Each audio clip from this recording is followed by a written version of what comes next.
Now to Taiwan and the growing concerns there about China's increased aggression toward the self-governing island, which Beijing claims as its territory.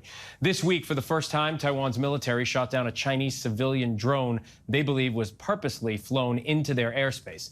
ABC's Bob Woodruff is there and has this exclusive interview with Taiwan's Minister of Foreign Affairs.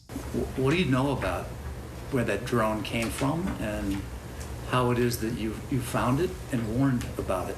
The drones apparently came from the mainland side, and we have been facing challenges from the Chinese side, either on cognitive warfare or disinformation campaign or cyber attacks. But this was the very first time you had to take a drone down, is that correct? That's right, because the public discussion over the first few days, when we seem to be defenseless against the drones coming to our outer islands, has propelled the government decision makers to take action. Was this the PLA? We are not quite sure. And in China, you know, the military and the civilians, they have joined ventures together in all sorts of things. But you fired a warning. That's right, flare. That's right, we fire flare as warning shot to it. If it's not going away, then we fire real shots. Has it gotten the worst in years, if not ever? It's getting worse.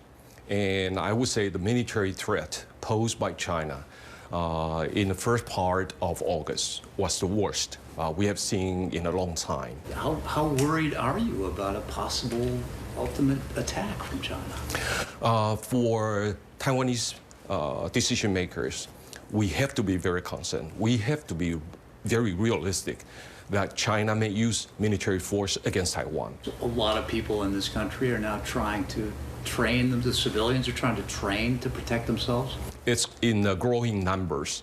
We see small organizations, they receive these kinds of training, and I think this is going to be very useful for our eventual fight to protect ourselves. Did you expect this to happen, or do you think it was because that the House Speaker of the United States, Nancy Pelosi, came here? China has been threatening Taiwan for years. And if you look at the trajectory of their threat against Taiwan, it's been increasing tremendously in the last few years. So even without Nancy Pelosi's visit to Taiwan, there's bound to be something else that China can pick up as an excuse. This is an issue that has actually brought both the Republicans and the Democrats together in our country. That's not easy. Do you want more of these delegates? We understand some practical limits for friends to be able to come to Taiwan.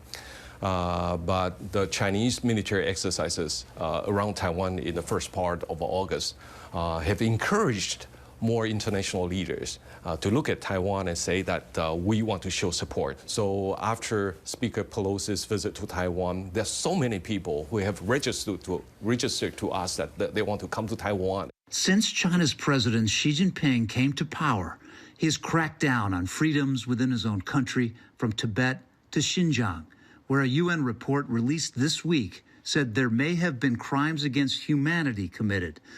Now even Hong Kong, where protesters or critics have been silenced or imprisoned.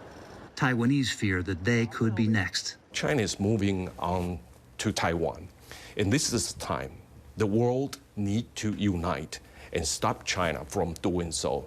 Without stopping China, I can tell you that China is not going to stop at Taiwan. Minister Wu says that when Vladimir Putin successfully invaded Crimea in 2014, that gave him the confidence to eventually attack Ukraine next. And he argues Taiwan's allies should keep Xi Jinping from doing the same. This is a concern on my part, and I'm not the only one who are concerned with this phenomena that China is on the move of expansionism. What do you think ultimately would happen to the economy in Asia and in the rest of the world if there is a war here?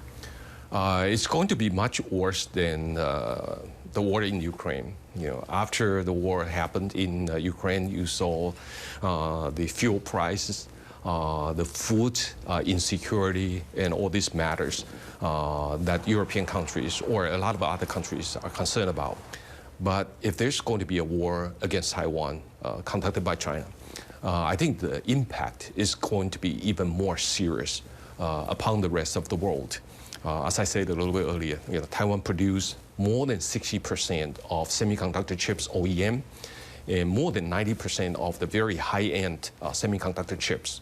And if Taiwan is attacked, you can imagine the kinds of effect it will have on the rest of the world. What about you personally? How afraid are you? How concerned are you? How concerned are your kids? Let me put it this way. I'm concerned, but we are here. This is our homeland. This is our country. This is our sovereignty. This is our democratic way of life. If it has to happen, we are here to protect ourselves. And it's the same with my son, with my family members. Our thanks to Bob Woodruff for that exclusive interview.